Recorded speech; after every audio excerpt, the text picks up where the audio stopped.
All right. Well, welcome everybody. My name is Meredith Malone. I am the manager of programs and alumni engagement for Beta Gamma Sigma Global Headquarters.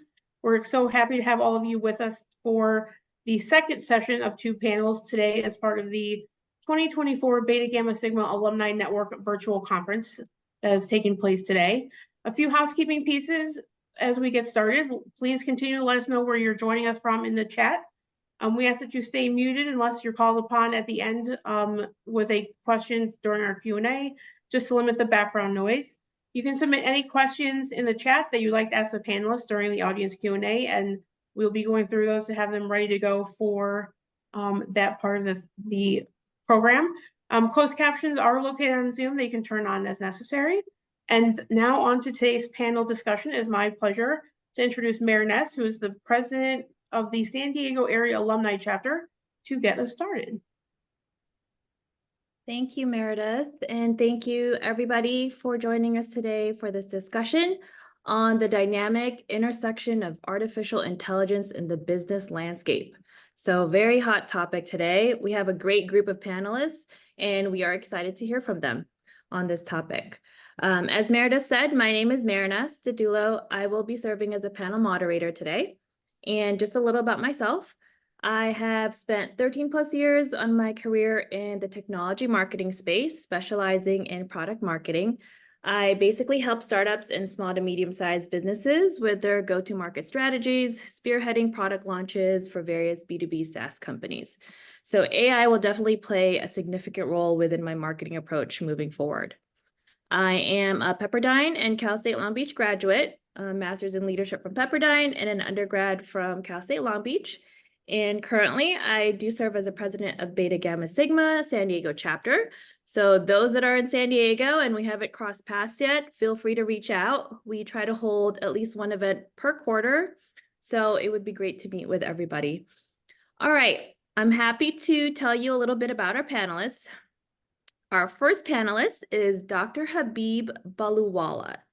Dr. Habib Baluwala, a dedicated data leader with a PhD from Oxford, serves as a domain chapter leader at Spark New Zealand. With over 15 years of experience in data engineering and data science, he has developed a deep understanding of how data can drive business success.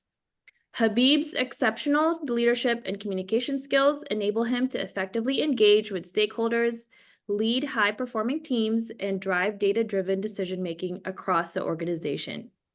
He actively explores AI governance for responsible and ethical AI implementation, committed to continuous learning and teamwork. His expertise is exemplified by his Chief Data Officer certification.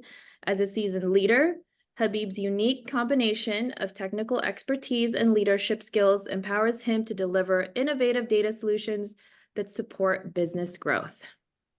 So welcome. And then our second panelist today is Gaurav Shaker. Gaurav Shaker is a Senior Assistant Dean of the Graduate Programs in the Naveen Jindal School of Management. He is also the Program Director of the Graduate Business Analytics Program at the University of Texas, Dallas. He is an Assistant Professor of Instruction in the Information Systems area and teaches courses like Business Intelligence, Digital Consulting, Robotic Process Automation to graduate and undergraduate students. He was inducted into Dallas 500 by the DCEO magazine for 2024. He is a two-time TEDx speaker and was named as a 40 under 40 by the Dallas Business Journal in 2023. He was also named as a 40 under 40 data leaders for the year 2022 by the CDO magazine. His main research areas are IT project management, AI machine learning, natural language, and organizational leadership. He enjoys working with students and works with them across academic and non-academic areas.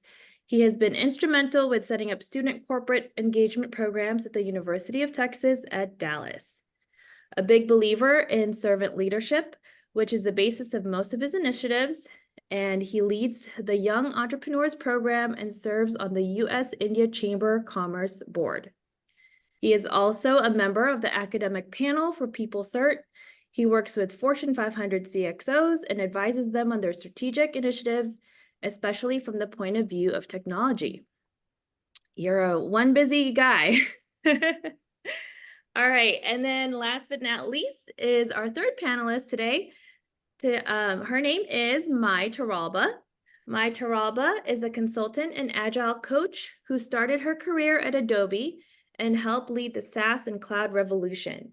She held leadership roles in technical program management, product operations, IT technical ops, and web e-commerce marketing. Mai has an extensive track record with optimizing teams to effectively impact OKRs, enable insights, and drive key strategic portfolio initiatives. Her specialty includes building and coaching data-driven and productive product development teams into fierce, smoothing, running Scrum and Kanban teams. Additionally, she fosters product teams to grow into a growth hacking and experimentation mindset while leveraging AI in order to impact sales revenue and customer feedback. Mai has driven and created centers of excellence in large companies such as Adobe, Citrix, LogMeIn, and scaled startups like BioIQ, Now Let's Get Checked, Lynda.com, now LinkedIn, and Trusted Health in ever-changing dynamic environments. And for fun, Mai is a triathlete and has a passion to build and create learning community through the SB Agile Meetup group. So welcome, panelists. You guys got your hands full. Thanks for taking the time to be in our panel.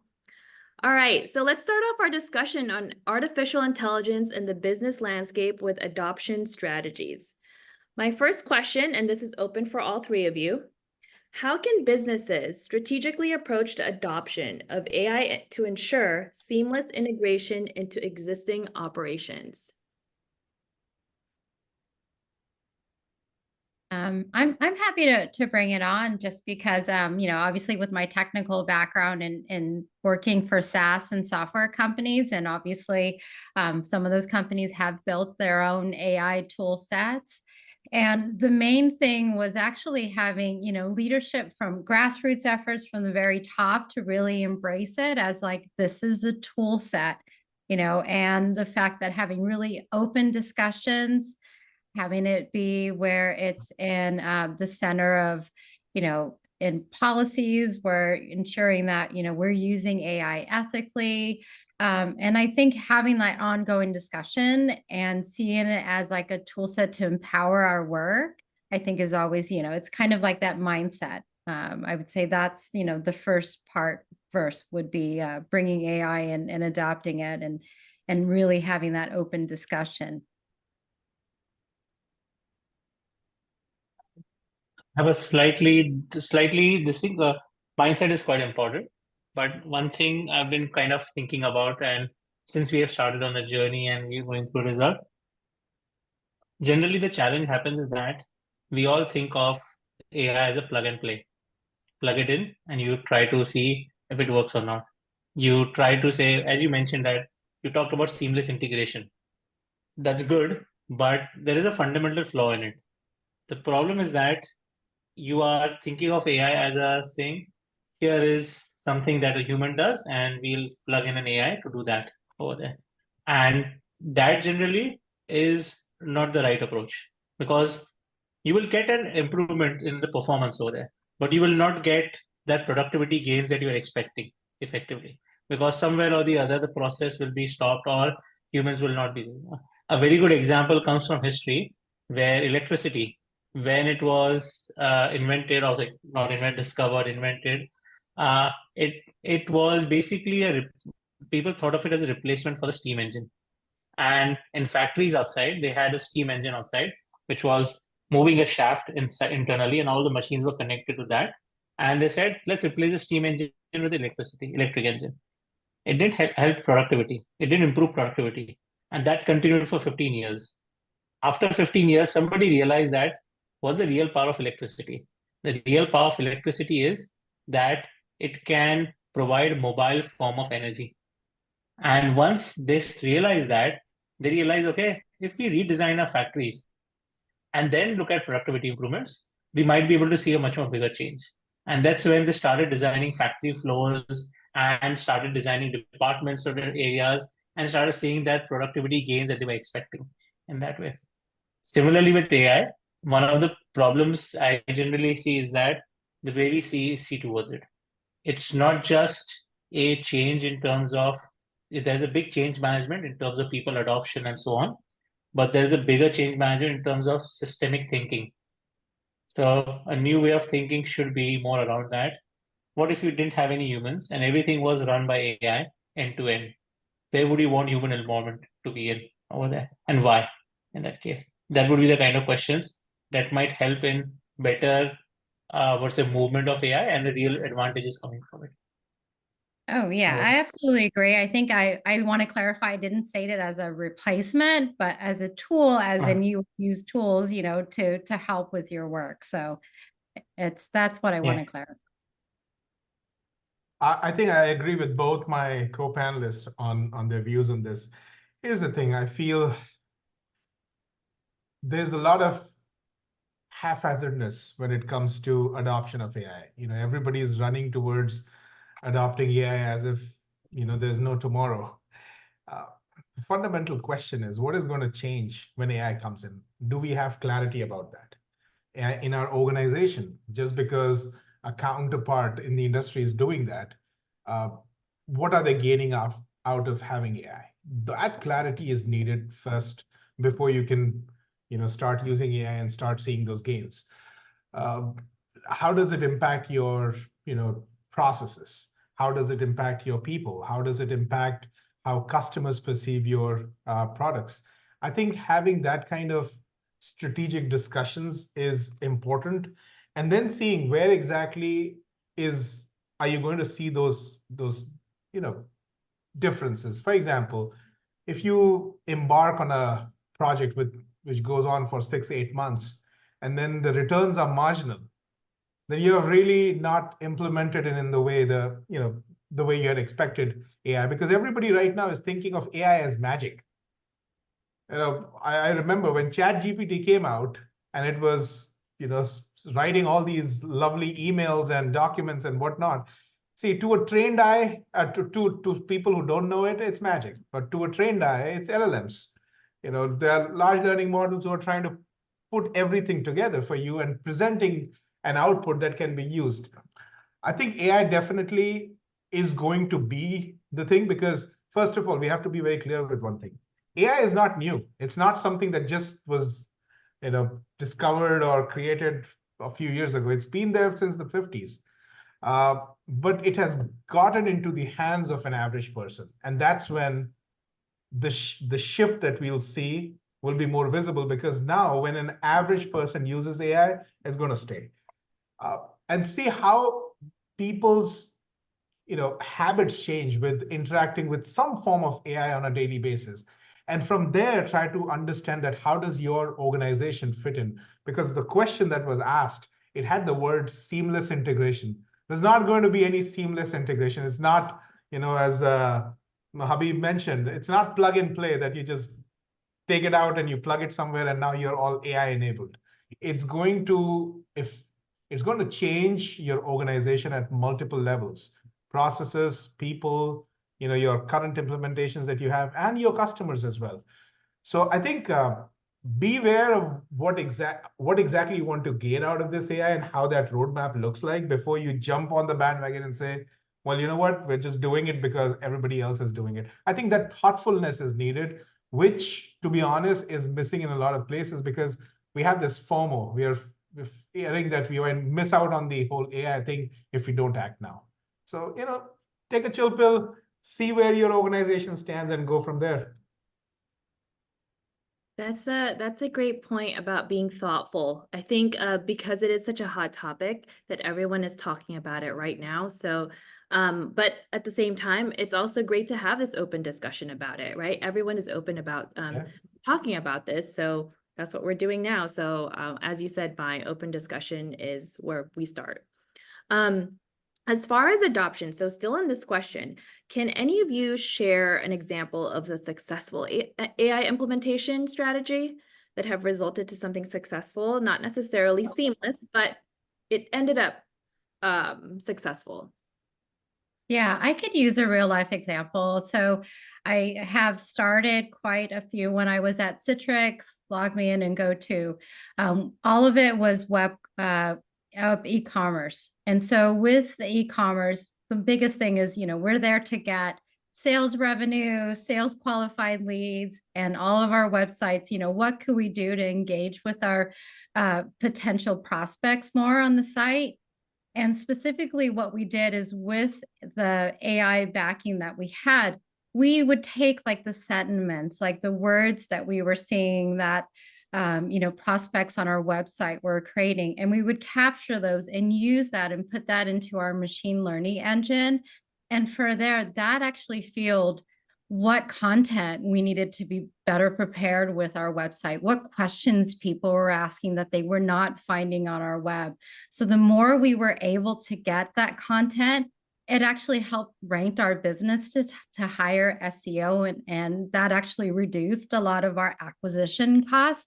And it allowed us to, getting those sentiments and the context, it allows like our sales team to then realize, oh, okay, this is much more of a qualified sales lead, and this person took out a trial, or this business took out a trial, and we know like how to actually qualify them to be like an annual subscribing customer. So in the revenue set, it just gave us some fuel and content that allowed like our sales team just to be better prepared.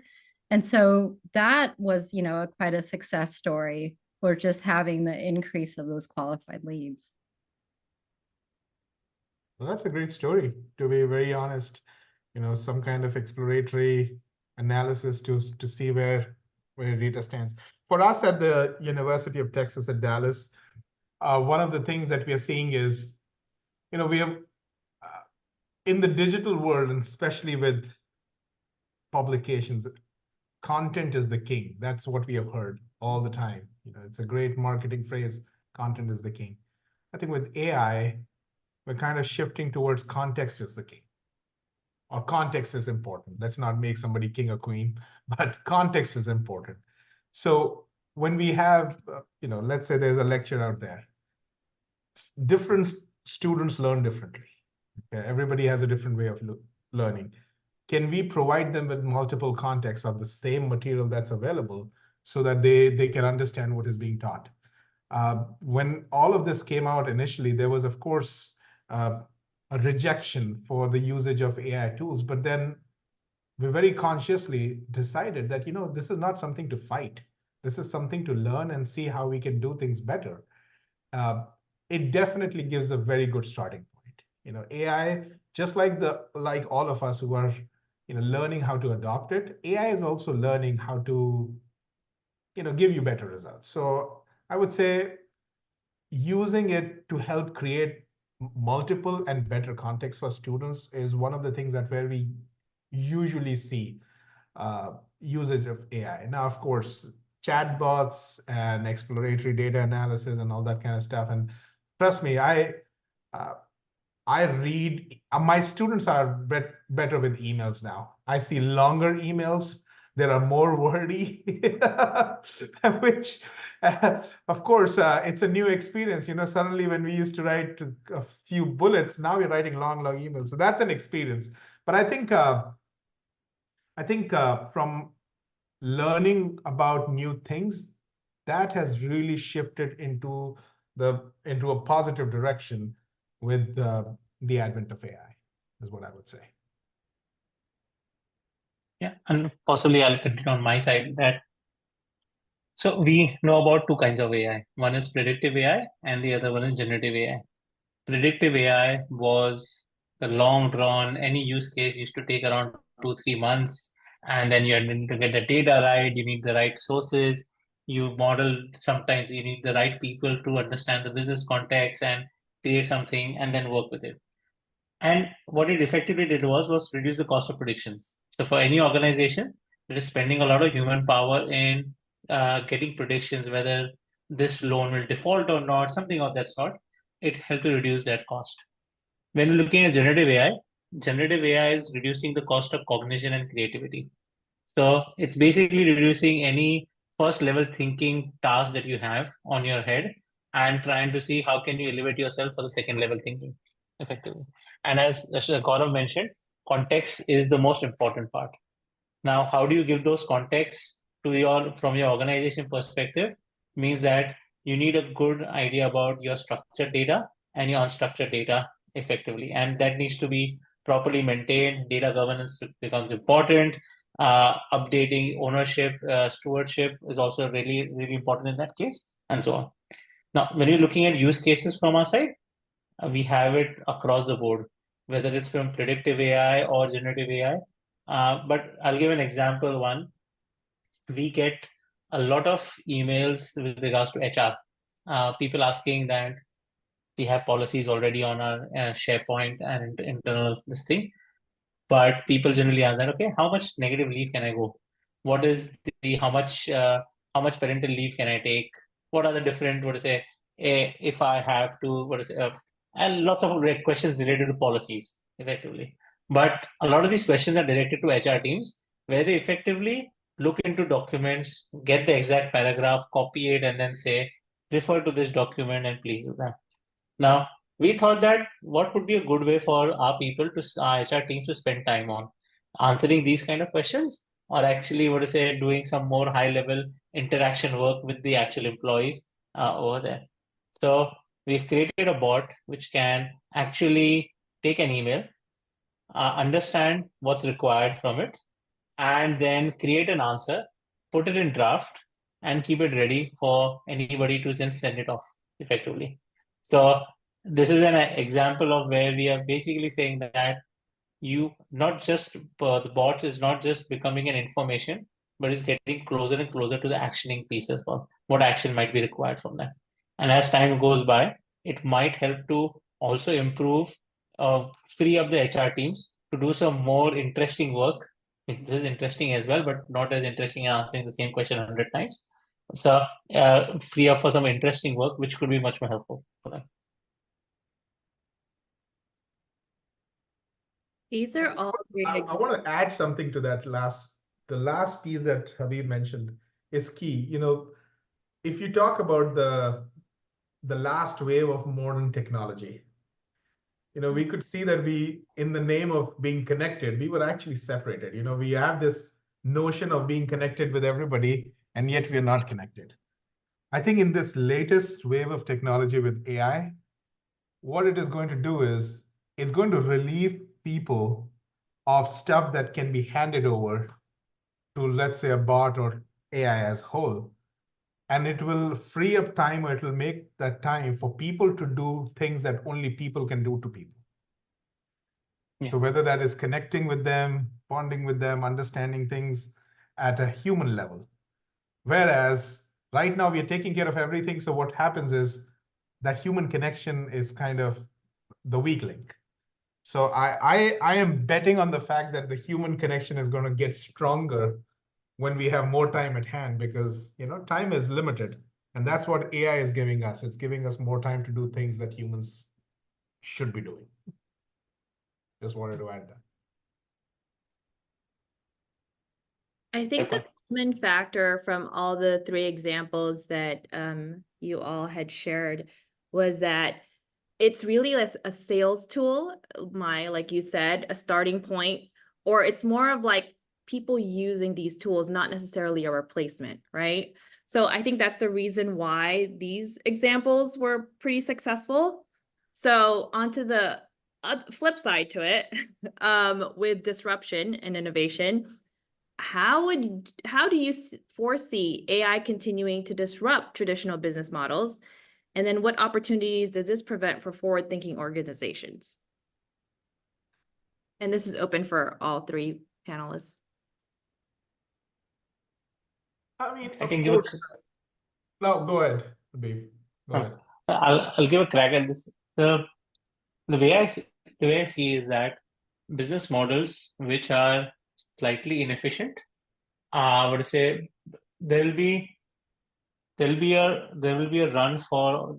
You will see that a lot of businesses that were. So this is a very good example. Sam Altman was recently asked that what do you see the future of $1 billion startups going ahead? But how many people do you need for a $1 billion startup? So the closest one, I think, for the $1 billion one was where you have Instagram, where which had around 50 or 100 people, and it reached $1 billion much more faster. Where what Sam Altman is now saying is that you can even have a one person having $1 billion startup valuation, and would say they don't need a team around them. They don't need a marketing person. They don't need this thing, and so on. And that's where the changes might be heading as well, where businesses which are very inefficient, they will need to start thinking about that. What pieces of my business are relevant, and what business pieces are core to my business, and what is the business model behind that. If your business model is not efficient enough, you might be facing competition from other players who are, let's say, making it much more efficient using AI over there. If you're, I think to your point, if your work or whatever your job is, if that process can be straightened out, can be outlined as a finite number of steps that don't change, then AI is going to hurt you. Yeah. You know, there's a very famous phrase, and I don't know where it originated from, but I read it as AI is not going to take your job, but somebody using AI is going to take your job. And that's very true because, again, at the end of the day, if you think about technology, think of it as a program. You know, a bot can only go with, what is defined for it. And if your job is something that can be listed as a sequence of steps that don't change, then all AI is doing is just providing you a way through which it can be repeated infinitely. So there is no input from you. So I would say at this point of time, people should also look at their roles in the organization. They should look at the skill sets that they have. What is something that they are doing that is different? And there are definitely a lot of things where human intervention is needed. For example, a customer, whichever company you talk about, they all have customers. Customers' needs are a moving target. There will always be newer cases. There will be always newer challenges. There'll be always newer needs. And that's where ideation, thinking about what needs to be done, how it needs to be done, all that will require humans. But operationalizing it after you have come to a point where you say, okay, do these 10 things and make it work is where your AI comes in as an assistant. So I think we really need to look at a lot of things, especially from a human skilling perspective. I think this is really, this is like a shot in the arm for us, wake up call is not the right word, but it's a little jolt for us to relook at our skills to see if we are relevant in the next 5, 10, 15, whatever years it is.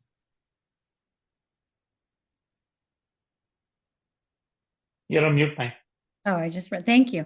Thank you, Gaurav. What I was just saying, it's really spot on what Gaurav had said, because when we think about the skills and then just, knowledge workers today, it's so important to, I think about even just the simple onboarding and succession planning in, a daily business.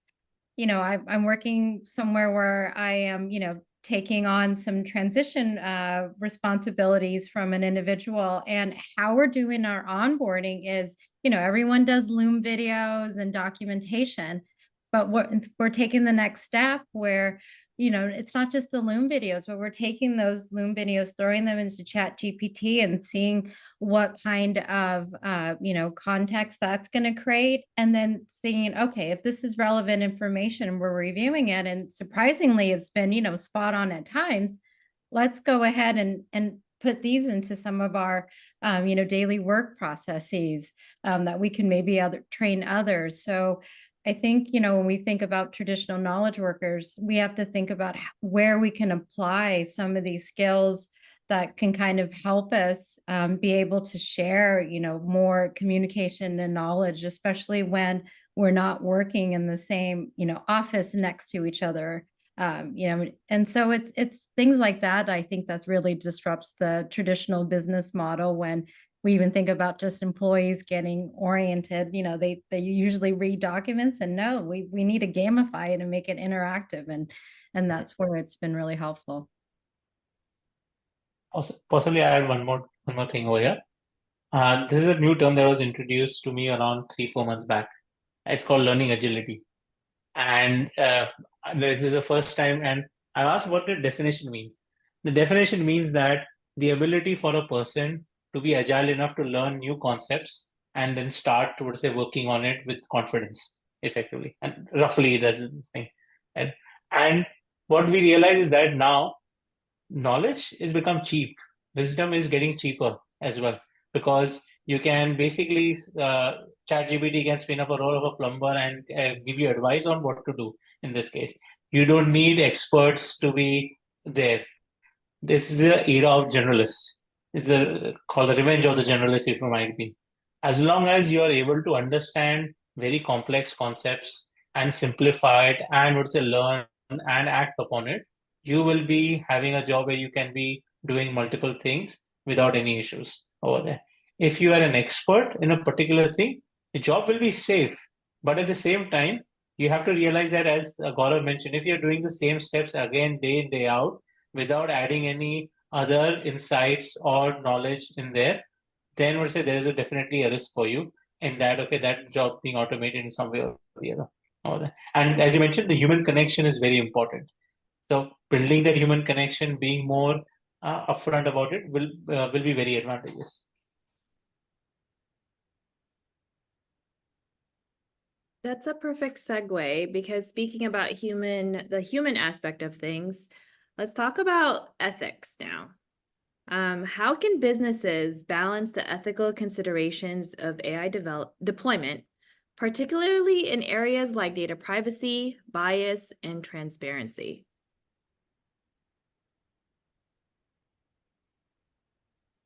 This, to be honest, it's a heavy topic, and it is going to be something that would not stabilize very soon. Here's the thing: garbage in, garbage out. What are you feeding your AI, and that's what it will spit out. I'll give an example. 1 month after ChatGPT came out, I was asked to send my bio for some session. And I thought, let me just see if I can write one using ChatGPT. So I sent in a prompt. And according to ChatGPT, what it did was it took bios of 5 of my colleagues. All our bios were published on the school's website. It mashed it together and put my name on it. So according to that, I had 4 PhDs, 6 master's degrees, and I had written like 70, 80 books. Now, I was very honored by what ChatGPT thought about me.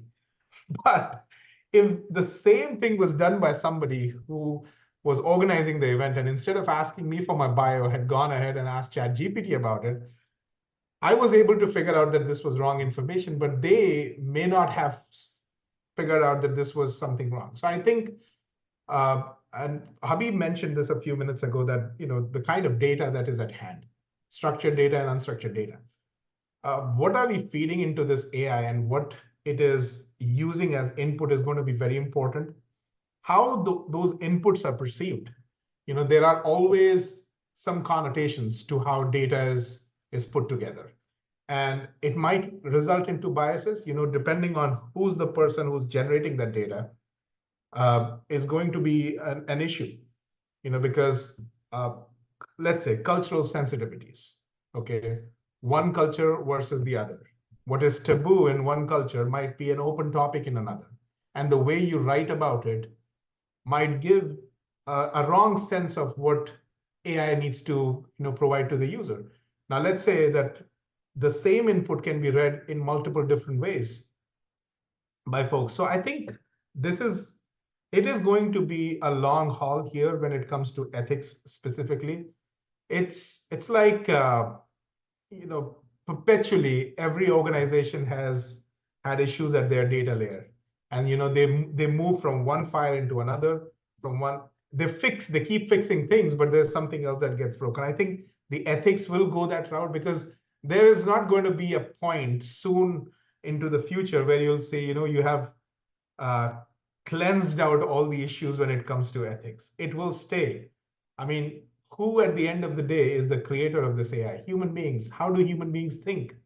That thought is being converted into an artificial brain. The way of thinking is getting into AI, and it will have those issues. I think what the changes that we'll see is how do you train your AI to keep up with these biases, and it is going to be a perpetual exercise of teaching your AI. But of course, it is a big consideration right now, and no wonder around the world at a lot of places there are ethics committees. Europe is huge on ethics around AI, and you will see more of it happening. As much as the adoption is there, there is going to be the ethical piece, which will be a dilemma depending on which country or which group of people you're talking to. Yeah, and I think businesses have to think about, when they go through different SOX compliances, all the absolutely. different privacy laws, that occur in different countries and different states. Obviously, AI doesn't know every single legislation that's out there and all the, intellectual property. So like this one, this topic can go forever. There's a ton of considerations that, especially businesses really need to hone in and think about and have those policies in place too. I can possibly add I can add this component. So this was explained to us by our different teams also across Spark. Was that if you look at privacy, ethics, and bias, these are three different pillars. Privacy focuses on whether you are allowed to use the data or not for that particular use case. Okay, and that is very much on that, and that's a legal component. There are certain gray lines over there, but most of the times there are not enough gray lines over there. That's a clear cut yes or no, because you have taken permission and you have this thing that, okay, whether you are able to use this for this purpose or not. As long as your definitions are clear, it's a much more darker line that you can have over there. There are not very less gray lines in that space. The biggest ones that the gray lines is in the ethics space. In ethics, you are not thinking about whether data is right or not. That's a different concept. But is it ethically okay or not for you? Okay, the customer might have given you the data for this purpose, or they might. But are you doing the right thing by doing this particular use case or using it for this particular use case? Now, in order to make the one wonderful thing I've seen is that there are 2-3 ways in which you can make it much more easier for you to go through the ethics within an organization. First is come up with a document on what your principles are when it comes to AI, how you're going to use the data, what kind of use cases do you agree with or not, or what is at least what is the theme over there within that space, how you're going to use it. If you are able to come up with your AI principles, that solves around 50% of your ethics issues. The other 20-30% can be resolved by having a good diversity within your teams as well. Because what happens is that diversity is not just in terms of different races, different different genders, but also different professions within your teams over there. That helps to drive a lot of those outcomes and gets you onto the pathway of saying that, have we even considered this, that what impact can this the use case have, and the ethics behind it as well. And once you have gone to these two, 3 stages, then comes the bias stage, where you actually try to see that we had decided of this particular use case, we have agreed ethically it's fine and everything, but the algorithm is working in a biased way. What do we do in that case? And here as well, there are different tools that are already available in the market, which helps you to give an indicator of whether the way the algorithm is working, is it biased or is it not over there. So for me, the biggest gray area is in the ethics space. Privacy is somewhat managed, very well managed. Biases are there per se, but can be managed more effectively with the new tools that we have. So something that's also related to ethics is intellectual property. And just wanted to see if you had thoughts on this. I watched one of the AI webinars about like with artists and creatives. And where do we give the credit to an AI generated graphics, let's just say an image, and then a real artist that's actually painting something, right? Or putting a graphic together. Just wanted to get your input on, what about intellectual property and ownership of things that are generated. Sometimes 50% of AI would do it, and then the others would be 20% and so on. If you have any thoughts on that. The last one of the two software companies ago, like for instance, they were not allowed to ship code or anything that was AI generated or actually had any open source. So there was that basically could not be a part of like the code base. And so, then I saw someone had just went ahead and put like, if we think about in the legal sense here, someone put in the chat about the European Union, obviously a lot of products and services, if they're created by an AI, there's obviously that legislation that's there. I live in the Los Angeles area, so anything that has a likeness to, an individual that, where they're not getting royalties and, or like their image is likeness, that's also, an issue that needs to be considered too, because usually, any photo of a celebrity is usually, there's some payment a lot of times. So yeah.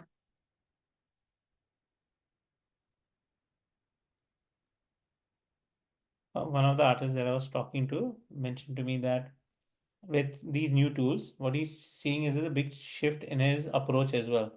Earlier, he used to spend 10% time on talking with the customer and 90% of the time on creating the graphic and then working along with it over there. He's now saying that, see, my work has fundamentally changed, where I'll be now spending 30 to 40% time understanding with the sitting on the customer, understanding what they need, understanding that this thing, and then now using generative AI in order to get an initial output, very quick output first, and then work towards it. But now with my clients, sometimes asking me as well that how much of this is AI and how much of this is your input over there, because they are also asking that, okay, if you're charging me $10,000 for this image, if AI could have done it, why did you charge me $10,000 for that over there? So for artists as well, there is a justification piece that comes into play. But as you mentioned that a lot of organizations are now also coming up with ways in which they are protecting the IP or protecting the IP copyright in different ways. New York Times has basically said that you cannot allow scraping of information from here and to be used in AI over there. So a lot of organizations, independent artists and other ones as well, will need to start thinking about how they protect their art so that it's not used in the models for training. And the second thing is, many companies have gone the other way as well, where they had collected a lot of data before the AI revolution, with the generative AI revolution, and now they're using their data as an advantage, as a differentiator for themselves.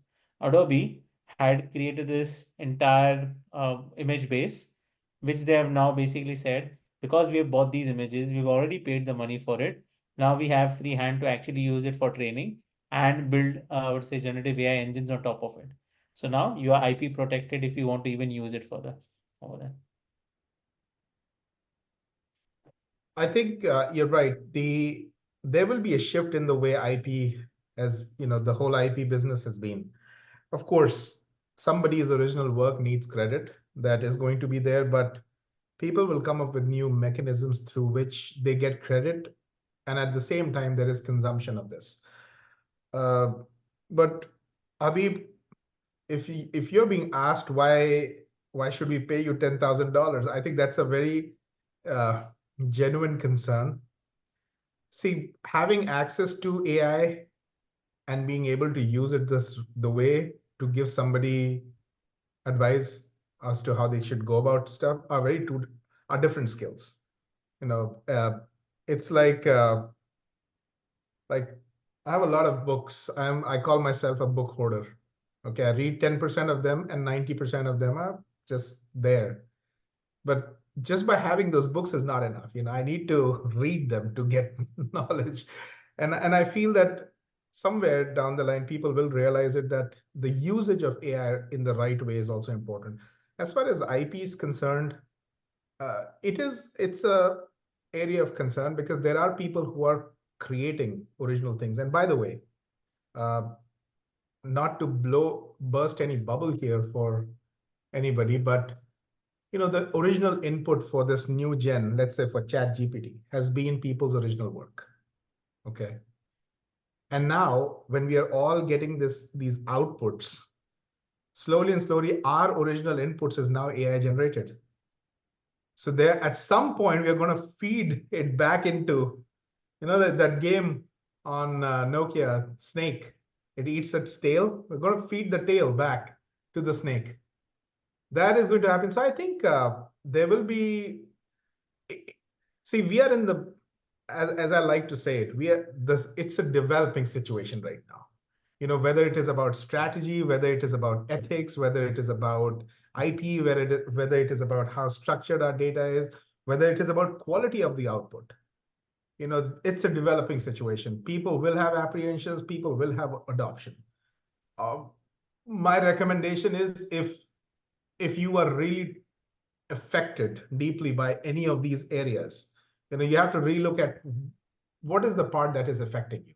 For example, this is something that, when there was the strike in Hollywood from the Writers Association, they talked about how their scripts now, all this AI business is kind of eating into their whole thing. Somebody came up with a very, I think it was an interesting point. He said, if you take a plot and you break that plot down into simpler fragments, you will see almost everybody has the same fragments. It's the arrangement of those fragments that creates novelty. Any music is a collection of finite set of tunes or notes that in the order it is stacked up creates that original sound. So I think we'll somewhere go to the point where we'll be looking at, okay, what is our starting point? Is the granular block already there, or is it something that we have created newly? And then how should that translate into credit for us? So you will see a lot of discussions around it. And I think right now it's red hot. So, we are either very excited or we are very pickled by it. But it will reach a point of, it will tableau out. And of course, with all these discussions, so one of the things which I feel is excellent right now is everybody's talking about AI. The talking piece is key. Such sessions, this webinar, for example, these things are important because these are the topics we need to discuss. Nobody is going away from this webinar, and I can bet you that everybody will talk about at least one thing that they heard in this webinar in the next few days. And that's what we need at this point of time to get to a point where we say, okay, it's good, we are soothed, let's move on. That's a great way to get into our next part of this webinar, our conference, is getting into questions from our audience. So I'm going to turn it over to Alistair Benjamin. He is part of the New Zealand alumni chapter, and he will be facilitating the audience Q&A. Alistair, all yours. Thanks, Marinus. Wonderful conversations coming out from the panelists today. I've had some thought-provoking questions come through to me as well. I think one of the questions has come through is what role, and this is to all the panelists, what role does corporate responsibility play in shaping up AI technologies and the implementations? And do you see any pitfalls or challenges in that space?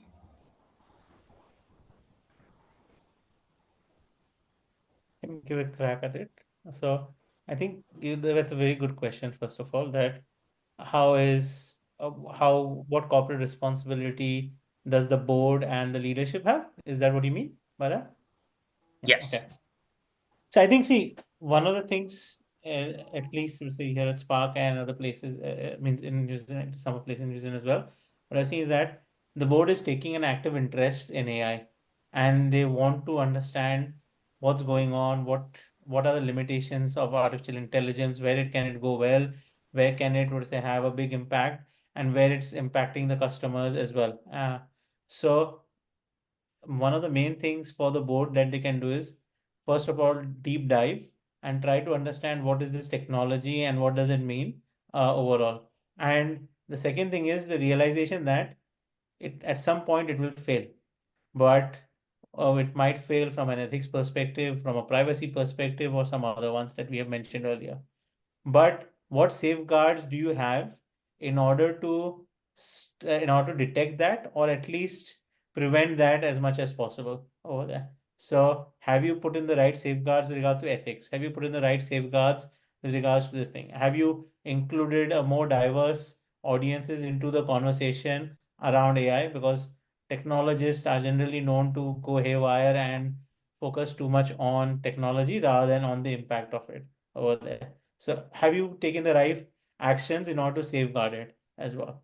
And those are some of the questions that the board is actively asking us to see that, okay, we will support you in this AI journey, but at the same time, you can't make it go haywire. You have to look at what are the safeguards you're building on top of it in order to look at the ethics perspective, bias perspective, and so on.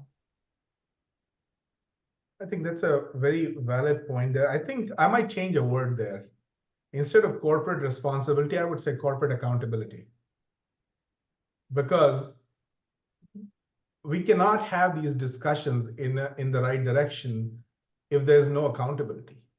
Everybody, responsibility is everybody's thing, but somebody has to be accountable about it. That if this doesn't work out, what will you do? Unfortunately, with some of the things in the past, especially around things like sustainability and ESG, we have seen stuff where there has been a lot of greenwashing. Everything's green, everything's great. We're going to save the world is saved. And we started with greenwashing, and that led to green hushing, because now we made all these tall claims and we're not able to keep up with them. So just don't talk about it. So that's how green hushing comes up. I would say no more, don't go the same route with AI. Keep the conversation up. It's a bold step. Let's be honest.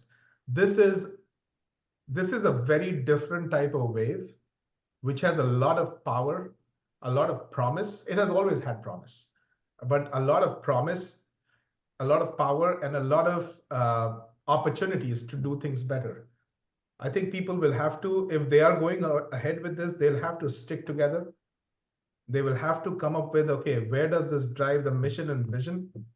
Not try to, stick it down people's throat, that just because we have so much pressure from stakeholders, stockholders, investors, it's like a lot of times we feel that there is so much pressure to talk about things. Don't have that pressure.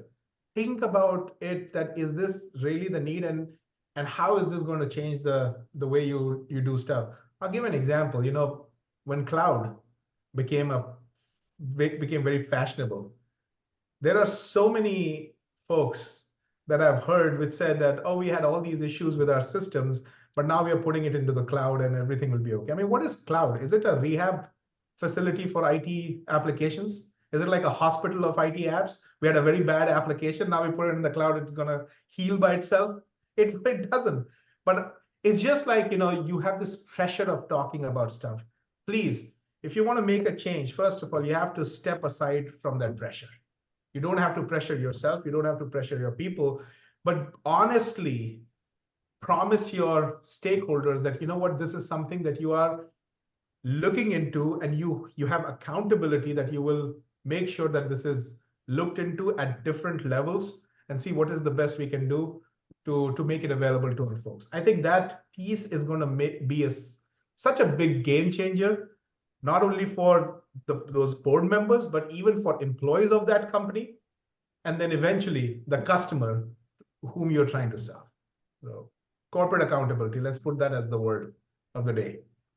Yeah, and one way that I'm seeing a lot of corporate accountability with the Silicon Valley tech companies is they're adding a chief trust officer. In the past, a trust officer was more of like a security person, thinking about like securing the company and, but it's really not the case anymore. It's also, I also put this in the chat. It's like having that, we think about LinkedIn, the reason why LinkedIn, out of all the social media platforms that are out there, why it's so heavily trusted and they have AI capabilities is because they really were very thoughtful about that. And they have a whole leadership team that is surrounded. So that would be my biggest advice, because I see it working at companies, is having that chief trust officer.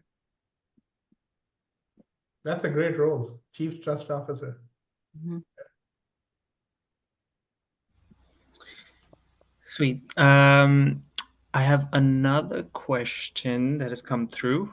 And this one is from Libin. And they've asked, with the rise of AI, how hard will it be for companies to ring fence their business from competition? Panelists? That's a good one. Here's the thing. You could, you're talking about ring fencing. What AI is really doing is the first place where it will affect you is the time. If it really needs to encroach your space, if it was doing that in a year's time, it might do it in a shorter period of time. But I think if you really want to ring fence your product or service, you need to start from looking at what is the value that your customers are getting. Because if you ring fence your competition, but your customers' needs have changed and you don't have an idea about that. So your customers are also using AI. So their needs are also getting augmented by AI. They're now looking at things differently because AI can present it in front of them.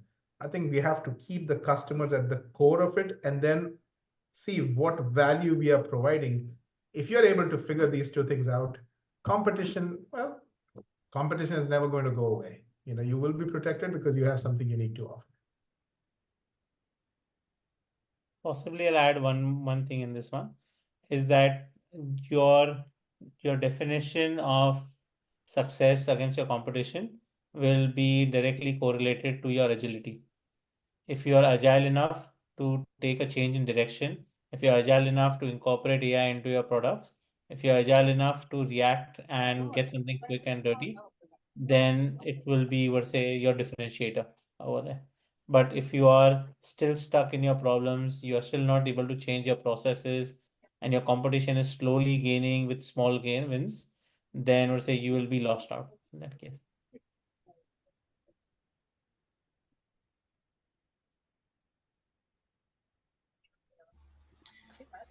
Sweet. I think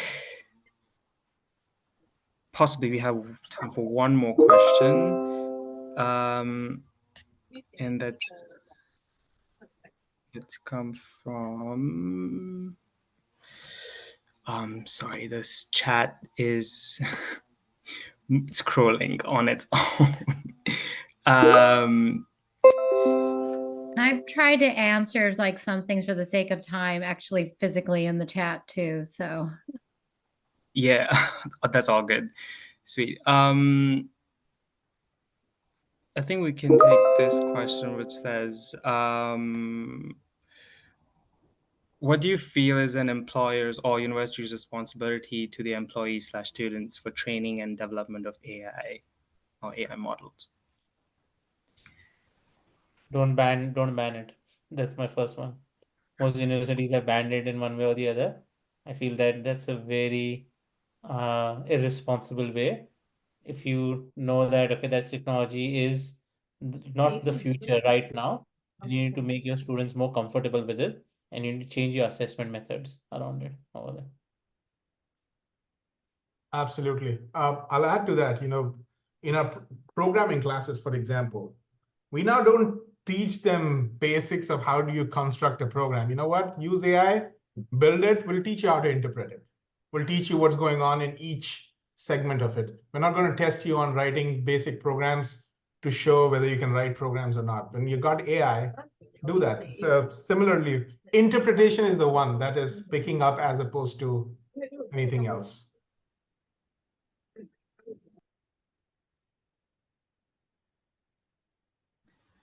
Sweet. Maya, would you like to add to that?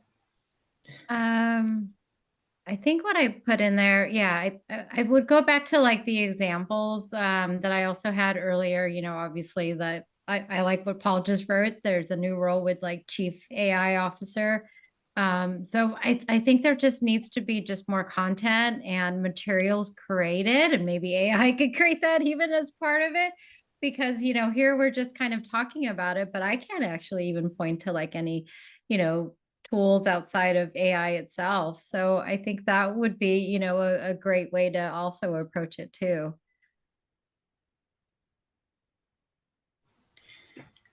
Sweet. Thanks all. Thanks Gaurav, Maya, and Habib for responding to your questions. I think that brings us to time, and I will hand it over to Marinés for closing statements. I think it's handed over to Meredith. That's fine. Okay. That works. So thank you to Very Meredith, Alistair, and to May, Gaurav, and Habib for all of your insights and participation today. I know I found it very beneficial. So, and to thank you for all of you that joined in, for taking the time to join us to be a part of this panel session. It was a pleasure to see all of you joining us tonight from around the globe. Just shows BGS's spread. So thank you again to everybody for joining us, and to our panelists and moderators for all of your great work and insights today. And we hope to see you again at a future Beta Gamma Sigma event. Keep your eyes peeled on our social media channels, and then on the BGS website, we'll have more updates on future programming and things like that as well too. So thank you all so much for joining us, and have a great evening or day wherever you are. So thank you, and for joining us. Thank you.